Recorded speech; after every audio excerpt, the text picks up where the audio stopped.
ઓહો, ક્યાંય દૂર સુધી મને દેખાતું નથી કે અમારા ખેડૂતોને ભાવ મળશે, કારણ કે ખાતરના ભાવ વધી ગયા.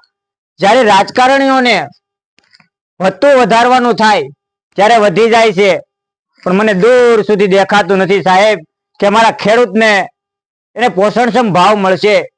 ઘણા લોકો એમ કહે છે કે ખેડૂતોને વાંધો નથી, પણ સાહેબ ખેતી તો કરો, ત્યારે તમને ખબર પડશે કે જે નાના ખેડૂતો છે, આજે આ ખેડૂતોની માથે મોટો બોજ આવ્યો છે, 250 રૂપિયાનો વધારો. એ કેમ ખેડૂત સહન કરશે?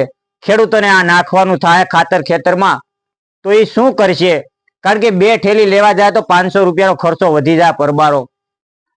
ખેડૂતો ખેતરમાં ખાતર નાખે છે તો ખાતરમાંથી જે ઉત્પાદન આપણે લઈએ છીએ ખેતીમાંથી, તો એ ખેતરમાંથી જે મોલ વધે છે તો એના ભાવ નહીં વધે. આજે આ અમારો ગુજરાતનો ખેડૂત આ બોજા તળે દબાઈ રહ્યો છે સાહેબ. તમે જોવો તો ખરા, થોડુંક તો વિચારો. વિડીયો સારો લાગે તો શેર કરજો અને ફેસબુકમાં ફોલો કરજો.